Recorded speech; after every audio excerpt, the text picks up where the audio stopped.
کیا کر رہے ہو, صحت کے لیے کیا کر رہے ہو. میں تو کہتا ہوں ڈائری لے کے نا بیٹھ جاؤ, بہت ساری چیزیں اپنی نا ڈائری میں لکھو. بس یہ آخری بات کر کے اپنے بیان ختم کرتا ہوں.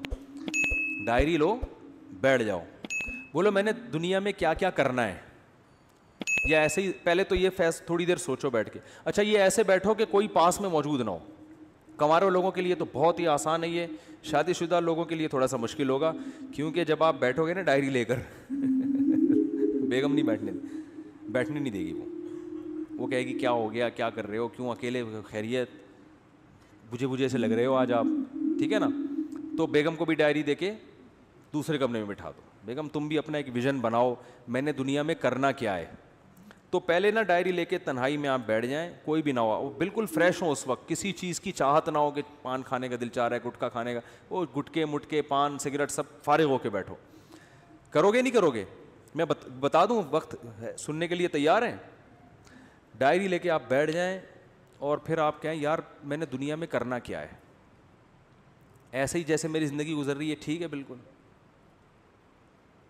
بالکل اسی طرح زندگی گزارنی ہے یا کچھ کرنا ہے.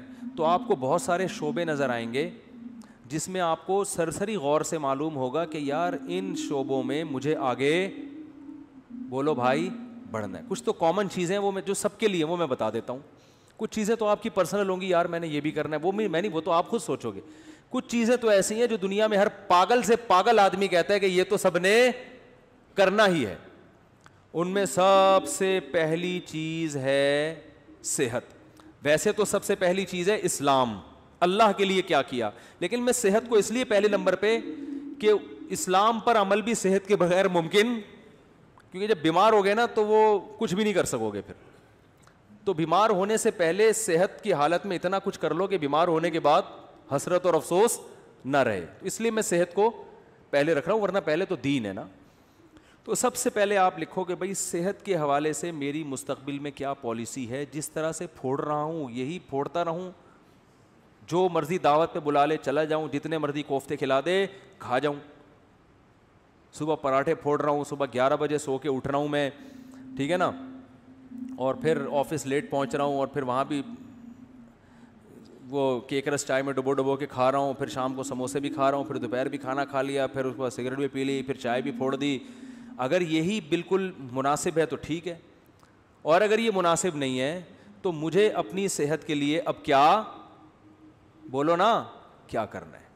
صرف دعاؤں پہ کام چلانا ہے یا وظیفوں پہ کام چلانا ہے, یا اس صحت کے لیے کچھ کرنا بھی ہے. ہمارے نبی صلی اللہ علیہ وسلم کی صحت تو بہت اچھی تھی. آپ نے تو حضرت رکانہ کو, جو مشہور پہلوان تھے, ان کو کیا کر دیا, پچھاڑ دیا. آپ تو گھڑ سوار تھے, میدان جنگ میں سب سے آگے آپ صلی اللہ علیہ وسلم ہوا کرتے تھے. تو یار میں کیا, اگر آج اسلام کو ضرورت ہوئی یا کسی مظلوم یا کسی ظالم کے خلاف لڑنا ہوا, تو میں پتلی گلی سے بھاگوں گا یا وہاں کھڑا رہوں گا. ہمارے ایک دوست تھے, ان کے بڑے قریبی دوست تھے, کہتے ہیں میں ایک دفعہ پٹ رہا تھا تو میں نے پیچھے مڑ کے دیکھا تو میرے جو جگری دوست تھے نا وہ ایسے غائب ہوئے جیسے پیدا ہوئے ہی نہیں اس کائنات اور صحیح کیا, بھاگ گئے, ورنہ وہ بھی پٹتے ان کے ساتھ, وہ بھی پٹتے نا, کیونکہ ظاہر ہے صحتیں ہے ہی نہیں, صحتیں ہی نہیں ہیں کوٹنے پیٹنے والی. تو مرد کو تو ایسا ہونا چاہیے پیٹے نہیں بلا وجہ. کبھی ضرورت پڑتی ہے کہ آپ کو پٹنا بھی پڑتا ہے, اور پٹنے سے بچنے کے لیے سامنے والے کو پیٹنا پڑتا ہے. موسیٰ علیہ السلام نے ایک تھپڑ لگایا تھا قبطی کو, اس کا انا للہ ہو گیا تھا. کیا صحت تھی کہ نہیں تھی؟ تو وہ انہوں نے قتل کی نیت سے مارا نہیں تھا, ان کی نیت تو تھی لڑائی چھڑوانے کی. لڑائی چھڑوانے کے لیے چانٹا لگا اور وہ مر گیا. تو مارنے کی نیت سے اگر مکہ مارتے تو کیا حال ہوتا اس کا, آپ خود سوچو. تو دیندار آدمی ہوں, نبی صلی اللہ علیہ وسلم نے فرمایا, آپ اپنے بارے میں سوچیں گے کہ دیندار ہوں تو نبی نے, یا دیندار بننا چاہتا ہوں تو نبی نے فرمایا طاقتور مومن کمزور مومن سے اللہ کو زیادہ محبوب ہے.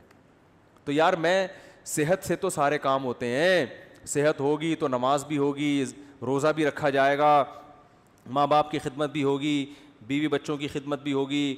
بیوی کی الٹی سیدھی کڑوی کسیلی باتیں برداشت کرنا, بلڈ پریشر کا مریض برداشت کر سکتا ہے, وہ برداشت کرنا آسان ہوگا, ٹھیک ہے نا, اگر بیوی ایسی ہے, ایسی ہوتی نہیں ہے لیکن اگر بالفرض ایسی کسی کی نکلی وائف. تو ابا کی, ماں باپ بڑھاپے میں جو چڑچڑی طبیعت ہو جاتی ہے تو اس کو جوان آدمی کے لیے, صحت مند آدمی کے لیے برداشت کرنا کیا ہوتا ہے, آسان.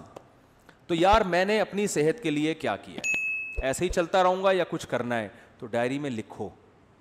تو صحت کی بھی موٹی موٹی بنیادی چیزیں بتا دیتا ہوں کہ بھائی 40 سال سے میری عمر زیادہ ہو گئی ہے, تو اب سب سے پہلے تو کولیسٹرول چیک کرنا ہے, لیول بڑھا ہوا تو نہیں ہے, بلڈ پریشر چیک کرنا ہے نارمل ہے کہ نہیں ہے, یہ 2 چیزیں تو ہے نا. شوگر کا ٹیسٹ کروانا ہے کہ شوگر کی طرف تو نہیں جا رہا معاملہ, کیونکہ یہی اسی وقت پھر آدمی آہستہ آہستہ جانا شروع ہوتا ہے. تو بھائی اگر ہے تو ابھی احتیاط کرو.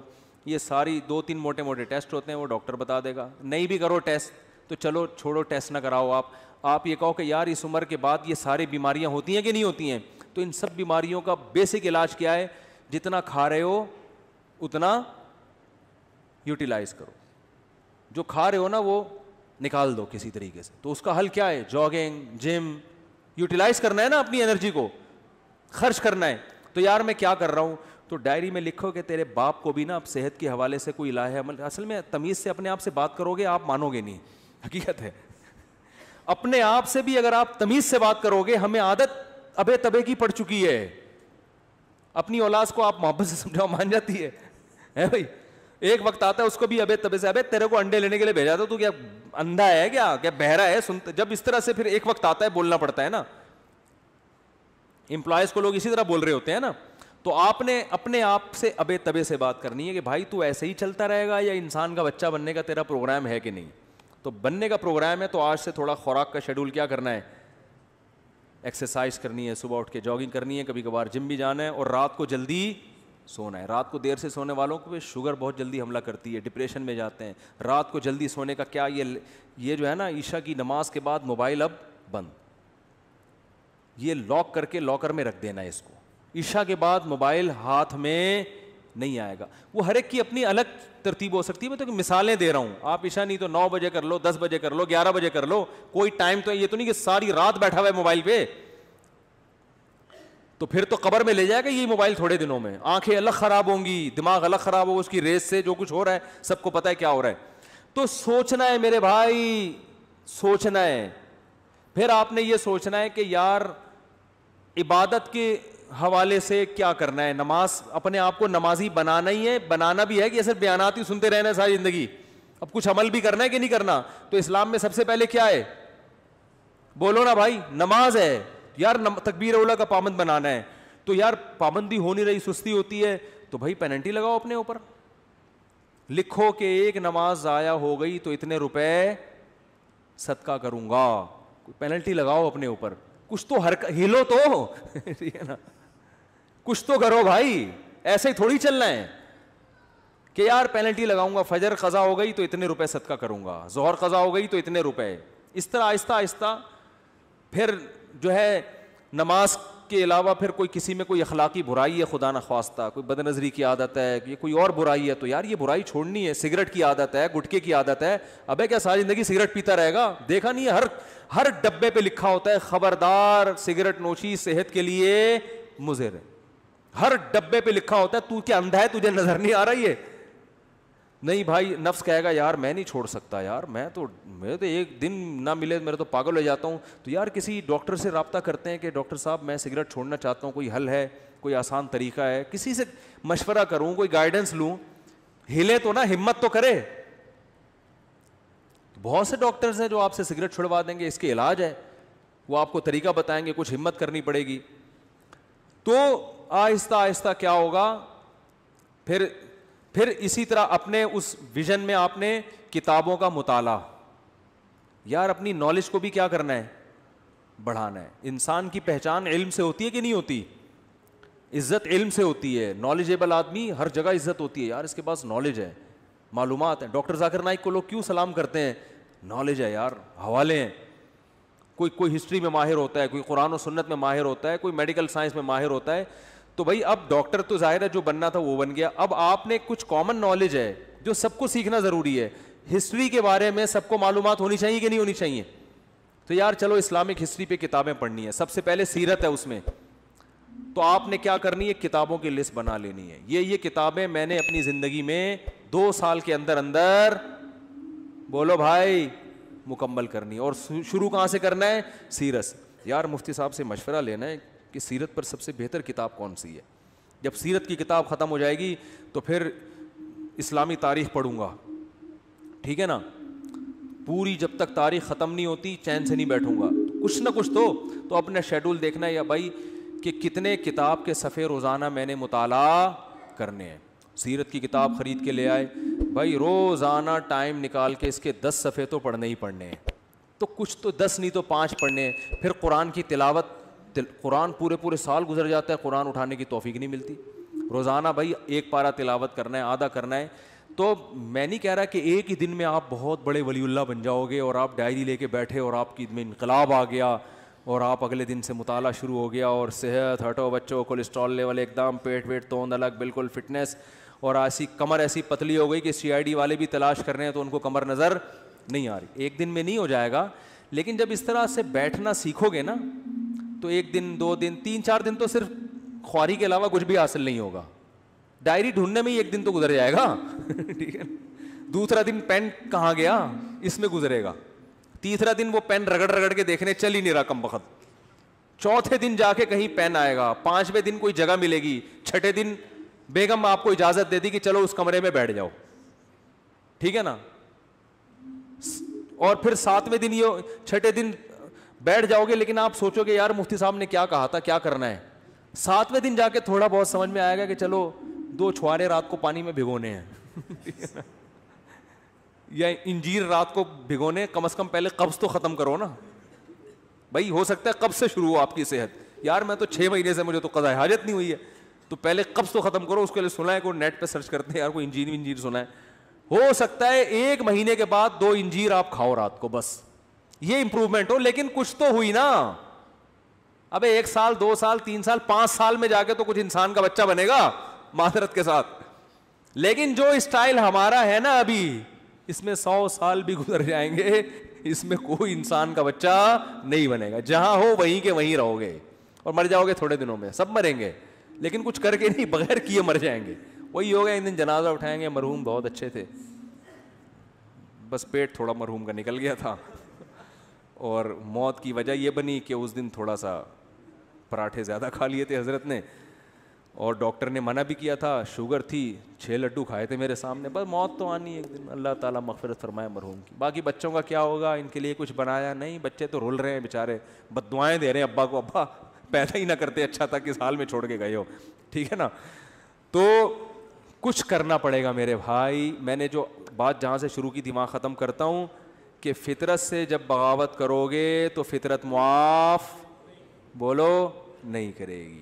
فطرت سے مت لڑو, جو نیچر جیسے چلنے کا کہہ رہی نا, تمیز سے نیچر کے ساتھ چلتے رہو. کیا خیال ہے, غلط تو نہیں ہے؟ تو خلاصہ وہی نکلا کہ فطرت سے مت لڑو. کیا خلاصہ نکلا بولو. تو یہ کوتاہی آج بہت سے لوگوں سے ہوتی ہیں. لانگ روٹ پہ جا رہے ہیں, دیکھ ہی نہیں رہے کہ کوئی جو ہے وہ راستے میں پیٹرول پمپ ہوگا کہ نہیں ہوگا, اسپیئر ٹائر کے بغیر چلے جا رہے ہیں. پھٹ گیا تو کوئی بات نہیں, اللہ پہ توکل کر کے جا رہے ہیں, کوئی مسئلہ نہیں. او بھائی اللہ نے کب کہا ہے کہ میں نے ضمانت لی ہے کہ تمہارے ٹائر کو کچھ نہیں ہوگا. میں آپ کا کافی ٹائم سے سنتا ہوں, کچھ میرے غیر مسلم بھائی پر محنت چل رہی ہے لیکن رشتے کا مسئلہ ہے. الحمدللہ, خود انہوں نے الحمدللہ لکھا ہوا ہے. میں نالائق کے ذریعے اسلام لائے, چندے وغیرہ کی ضرورت نہیں. پتہ نہیں کیا کہہ رہے ہیں یار. بھائی اللہ ان کو اسلام کی توفیق دے, بہت بڑی نیکی ہے کسی غیر مسلم کو اسلام کی دعوت دینا. مسلمان ہو جائے گا تو شادی بھی ہو جائے گی انشاءاللہ. مسلمان ہو کے تو شادیوں کا 4 شادیوں کا چانس ہو جاتا ہے اس کے لیے. مفتی صاحب اگر کوئی غصے میں بول دے کہ خدا کو نہیں مانتا تو کیا اسلام سے خارج ہو جائے گا؟ جی ہاں, اسلام سے خارج ہو جائے گا, اس کا نکاح بھی ٹوٹ جائے گا. انہوں نے پوچھا ہے, ٹوٹ جائے گا نکاح. غصے میں اپنی زبان کو کنٹرول کرنے کا حکم ہے. غصے میں کسی کو چاقو مار دو تو مرے گا کہ نہیں مرے گا؟ غصے میں طلاق دے دو تو ہوتی ہے کہ نہیں ہوتی ہے؟ تو غصے میں کفر بھی ہو جاتا ہے, اگر بول دیا تو کافر ہے. میری والدہ کو ان کی, میں اگلے ہفتے پوچھوں گا آپ لوگوں سے کون کون ڈائری لے کے بیٹھا ہے, سمجھ رہے ہو؟ اگلے ہفتے پوچھوں گا کون کون بیٹھا ہے. بیٹھے گا کوئی بھی نہیں ہے, ایسے ہی آ جائیں گے. اگلے ہفتے کہیں گے او مجھے تو یاد ہی نہیں تھا. میری والدہ کو ان کی وراثت میں سے حصہ ملا ہے. میرے والد بول رہے ہیں ان پیسوں میں 1 لاکھ تم رکھ لو, باقی 7 لاکھ دو, کیونکہ میں گھر کا خرچہ چلا رہا ہوں. والد صاحب کو 1 کروڑ دو. پتہ نہیں یار یہ رائٹنگ آج کل لوگوں کی صحیح نہیں ہے. بھائی جس کا جتنا حصہ ہے وہ اسی کا ہے. ابا اگر اماں سے مانگ رہے ہیں آپ کی اماں سے کہ اتنے مجھے دے دو, تو اماں پر لازم نہیں ہے ان کو دینا, ٹھیک ہے نا. وراثت میں آج کل بڑی گڑبڑیں ہو رہی ہیں, جو جس کا ہے وہ اسی کا ہے. اتنی ساری پرچیاں دے دیں جلدی جلدی. مولانا صاحب ایک مسئلہ دیا, تصویر سامنے حرام ہے, پروفائل پہ تصویر لگانا حرام نہیں ہے. جواب سے سوال خود ہی نکال لیں تاکہ ٹائم بچے گا نا, کیونکہ ہماری رائے میں یہ ڈیجیٹل تصویر پہ داخل نہیں ہے. یہ وہی ہے, بس ہم نے بتا دیا آپ کو جواب. ٹائم کم ہے نا, تو جواب سے سوال خود ہی نکالیں. بھائی دیکھو جواب یہ ہے کہ محمد بن قاسم نے, محمود غزنوی نے ہندوستان پہ 17 حملے کیے. تو سوال کیا ہے, محمود غزنوی نے ہندوستان پر کتنے حملے کیے؟ تو خود ہی سوال نکالے نا.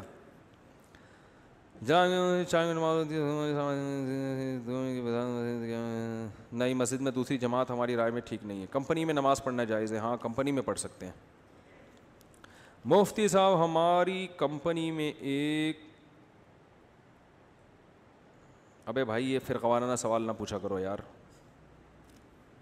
آج کل ایک مسئلہ بہت کوشش کر رہے ہیں کہ داڑھی رکھنے والے کو لوگ مولوی سمجھتے ہیں, اور لوگ اس کے خلاف ایک بیان ریکارڈ, آپ اس کے خلاف ایک بیان ریکارڈ کروائیں کہ ہر داڑھی والا مولوی نہیں ہوتا, اور ان میں مثالوں کے ساتھ فرق واضح فرمائیں. یہ کوئی معاشرتی علوم کا پرچہ لگ رہا ہے مجھے. کہہ رہے ہیں ان میں مثالوں کے ساتھ فرق واضح فرمائیں. ہوتا ہے نا 3 سوال ہیں اور ایک کی ایک مثال لکھنی ہے, ایک مثال کے 5 نمبر ہیں اور سوال کے جواب کے 20 نمبر ہیں. یہ کہہ رہے ہیں کہ بھائی آج کل جب داڑھی رکھ لو تو لوگ کیا تانا دیتے ہیں کہ یہ مولوی بن گیا ہے. ان کو بتائیں, یہ مجھے کہہ رہے ہیں کہ ان کو بتائیں کہ ہر داڑھی والا مولوی نہیں ہوتا. میں آپ سے کہہ رہا ہوں کہ آپ یہ مولوی کے لفظ سے اتنا چڑ کیوں رہے ہو کہ آپ کو کوئی مولوی کہہ دے تو آپ کو غصہ آ جائے. بولے اللہ کا شکر ہے یار, ہم تو فری پھوکٹ میں ہم کو مولانا کہہ دیا آپ نے یار, حالانکہ ہم تو پڑھے لکھے بھی نہیں ہیں. دیکھو جس چیز کے برحق ہونے کا یقین ہو نا, اس پہ کبھی احساس کمتری کا شکار نہ ہو. میں اپنی بات آپ کو بتاؤں, مجھے مولوی پن سے اتنی اللہ معاف فرمائے احساس کمتری اور نفرت سی تھی, جو غلط تھا, کہ ہمارے اسکول میں 14 اگست پہ ایک پروگرام ہوا 5ویں کلاس میں. تو اس میں وہ پروگرام ہوتے ہیں نا, تو اس میں کسی کو فوجی بنایا, کسی کو کسان بنایا, کسی کو تاجر بنایا, وہ ملی نغمہ پیش ہوتا ہے. تو مجھے مولوی بنا دیا. میں نے کہا میں نہیں بنوں گا, کرتا شلوار اور ٹوپی. میں نے کہا نہیں میں نہیں بنوں گا, وہ میں نہیں بنا. لیکن پھر ایسا بنا کہ سچی مچی کا مولوی, سچی مچی کا مطلب جس کو لوگ مولوی کہتے ہیں, ایسا مولانا بن گیا. تو اس لیے کہ جب ہم نے ارادہ کیا, ہم نے کہا کشتیاں جلا دو یار, اب مولوی ٹھیک ہے جاؤ, تو کوئی شرمندگی والی بات. ہمارے حضرت مفتی رشید احمد صاحب کے پاس ایک اس میں PIA میں ایک بہت بڑے آفیسر اذان دیا کرتے تھے. حضرت کے پاس جب آتے نا تو وہ اذان وہی دیتے تھے. تو وہ PIA میں بہت بڑا عہدہ تھا. تو جب کوئی ان سے پوچھتا نا کہ آپ کیا ہیں, تو وہ یہ نہیں کہتے تھے میں PIA میں آفیسر ہوں, وہ کہتے تھے میں دارالافتاء والارشاد کی مسجد میں مؤذن ہوں. وہ کہتے تھے یار جس چیز پہ قیامت کے دن فخر کر سکتا ہوں نا, وہی چیز ابھی دنیا میں بھی بتاؤ. قیامت کے دن اللہ پوچھے گا کیا تھے, تو میں کہوں گا اللہ میں اذان دیا کرتا تھا, میں کیا تھا, مؤذن تھا. تو اب دنیا میں بھی اسی پہ قیامت میں کہو گے کہ اللہ میں مؤذن تھا, اللہ کہے گا دنیا میں تو جب کوئی تجھ سے پوچھتا تھا تو اگر لوگ پوچھتے تھے بھی تو مؤذن ہے, بھائی میں مؤذن نہیں ہوں, ہاں کبھی کبھار ویسے ہی اذان دے دیتا ہوں, مؤذن نہیں ہوں بھائی, میں کوئی مؤذن تھوڑی ہوں. تو احساس کمتری میں مت آیا کرو.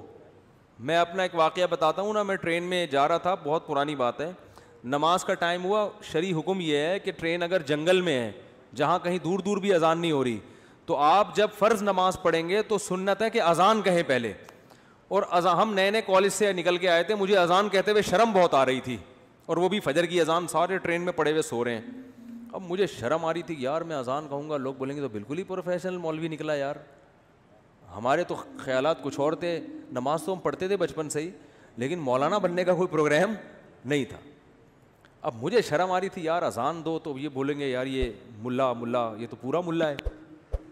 بس ہم ٹوپی پہنتے تھے, نماز کے وقت ٹوپی پہنی اور فوراً نماز کے فوراً بعد ٹوپی اتاری اور بال پف آگے سے آدھا گھنٹہ اس کو سیٹ کرنے میں لگتا تھا. ٹوپی بھی اس طرح سے پہنتے تھے کہ بالوں کی سیٹنگ خراب نہ ہو. تو ایسے آدمی کو اذان دیتے ہوئے کتنی شرم آئے گی. تو میں بڑا کنفیوز کہ یار اذان دیں تو لوگ بولیں گے یہ تو پورا ہی ملا ہے. پھر میں نے کہا یار دیکھو اللہ کا حکم ہے کہ نماز پڑھو, یہ کمبختوں کو سوتے ہوئے شرم نہیں آ رہی ہے. سارے کلمہ گو مسلمان ہیں, یا تو کوئی عیسائی یہودی ہندو ہوتے, سب کلمہ پڑھنے والے مسلمان ہیں, سب کو پتہ ہے اسلام میں کتنی نمازیں فرض ہیں, 5 نمازیں, سفر میں بھی نماز معاف نہیں ہے. شرم تو ان کمبختوں کو آنی چاہیے جو پڑے ہوئے سو رہے ہیں, ہمیں تو فخر ہونا چاہیے. تو شرم تو پھر بھی آ رہی تھی, لیکن میں نے کہا ایسی کی تیسی جاؤ. تو میں کھڑے ہو کر میں نے تسلی سے اذان کہی. وہ اذان مجھے لگتا ہے کہ وہ والی اذان, اس کے بعد بہت دفعہ اذانیں تھیں, لیکن وہ اذان شاید اللہ کے ترازو میں شاید وہ بہت وزنی ہو, کیونکہ وہ کہتے ہوئے مجھے کیا محسوس ہو رہی تھی, شرم. تو میں نے کہا نہیں اب نہیں شرمائیں گے, شرم کن کمبختوں کو آنی چاہیے.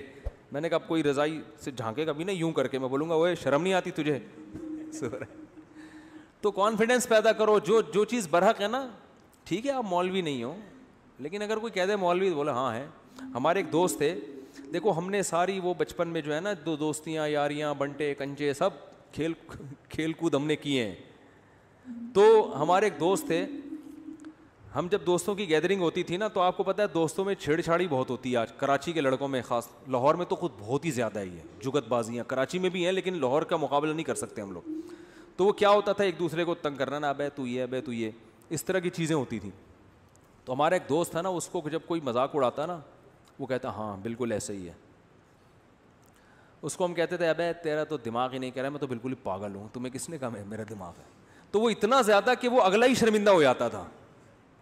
بھائی اگلے کو تکلیف ہی نہیں ہو رہی چھیڑنے سے, ٹھیک ہے نا, وہ چھیڑ ہی نہیں رہا. کوئی اس کو کہتا تھا موٹا, کہتا اور کیا, میں تو گینڈا ہوں, تجھے کس نے کہا میں تو گینڈا ہوں. تو وہ نا یہ الٹا یہی الفاظ دہرانا شروع کر دیتا تھا. اس کا نتیجہ نکلتا کہ پھر کوئی اس کو چھیڑتا تھا ہی نہیں, یہ چھیڑ ہی نہیں رہا. اور کچھ لڑکے ایسے ہوتے تھے جن کو ذرا سے چھیڑو نا وہ لال پیلے ہو جاتے تھے, ان کو تو طبیعت سے لڑکے چھیڑتے تھے. لڑکوں کا پھر ان کو چھیڑنے کے علاوہ کوئی کام ہوتا ہی نہیں تھا. تو وہ ایک لڑکا اس میں تھا جو اس بیچارے کا قد تھوڑا چھوٹا تھا, اللہ معاف فرمائے یہ جائز نہیں ہے ایسے کرنا, لیکن لڑکوں کو کہاں جائز ناجائز دیکھتے ہیں. تو اس کو نا ایک لڑکے نے چھیڑا کہ ابے تو ٹھیک نا, اس کو غصہ آیا نا, غصہ آ کے نا یوں ہلتا تھا وہ. تو کہتے ابے اس کا مطلب اعصابی کمزوری بھی ہے, ٹھیک, غصہ بھی جلدی آتا ہے. اب اس کو ایک تو تم تپا رہے ہو, چھیڑ رہے ہو, جب اس کو غصہ آ رہا ہے تو اور بجائے اس کے کہ اللہ کا خوف پیدا کریں, اسے کہتے ہیں اس کا مطلب اعصاب بھی کیا ہیں, کمزور ہیں آپ کے, غصہ بھی جلدی آتا ہے. وہ اور تپتا تھا. لیکن وہ جو دوسرا تھا نا وہ تو, اس لیے اگر کوئی آپ کو مولوی کہہ رہا ہے تو چڑھنے کی ضرورت ہی نہیں ہے. آپ بولو ہاں ہے تو کیا ہو گیا بھائی, تو مولانا ہے, مولوی ہیں, ملا ہیں, ملا بولو, تو اتنے ٹینشن لینے کا نہیں ہے. اصل میں ملا کے لفظ کو ایسا بدنام کر دیا ہے نا, اور پھر بہت سے داڑھی والوں نے بھی بدنام کیا ہے. داڑھی رکھ کے بعض لوگ کچھ الٹے کام کر لیتے ہیں. داڑھی والے چور نہیں ہوتے, لیکن چور بھی بعض دفعہ داڑھی رکھ لیتے ہیں, تو یہ پھر مصیبت ہے. کیا تراویح حضرت عمر کے دور میں شروع ہوئی تھی؟ حضرت عمر نے اسے بدعت قرار دیا. حضرت عمر نے بدعت حسنہ قرار دیا, لغوی شرعی بدعت نہیں, لغوی بدعت. اس پہ پھر کبھی بیان کروں گا تفصیل سے. میرے بھائی کا السلام علیکم اور صلی اللہ علیہ وسلم کا صحیح تلفظ بتا دیں. السلام علیکم کا ہے السلام علیکم, جو آج کل لوگوں نے ساشے پیش کر رہے ہیں سلام, السلام علیکم, ایسے سلام ہو رہا ہے السلام علیکم. ہمارے ایک استاد سے بڑے مزاحیہ تھے, ان کو جب کوئی سلام کرتا نا تو جواب میں کہتے یہ جواب دیتے تھے. تو ہم ان سے کہتے یہ کیا, انہوں نے کہا سلام میں بھی سین کی ہلکی سی آواز آئی ہے تو جواب بھی اسی اسٹائل کا ہوگا, بس. تو سلام ہو بھائی السلام علیکم, آپ پر سلام, جواب میں وعلیکم السلام. اور جب درود پڑھیں تو صلی اللہ علیہ وسلم, اس میں کوئی ٹائم خرچ نہیں ہوتا. لوگ کہتے ہیں نبی کریم صلی اللہ علیہ وسلم نے فرمایا, ارے تمیز سے بول دے یار, نبی کریم صلی اللہ علیہ وسلم نے ارشاد فرمایا. کتنا ٹائم لگے گا, پب جی میں اتنا گھنٹوں گزار کے ٹائم ضائع کرتے ہو یار, درود شریف تمیز سے نہیں پڑھا جاتا. رسول ہمارے حضرت فرماتے تھے آپ صلی اللہ علیہ وسلم کا سب سے بہترین لقب ہے رسول اللہ.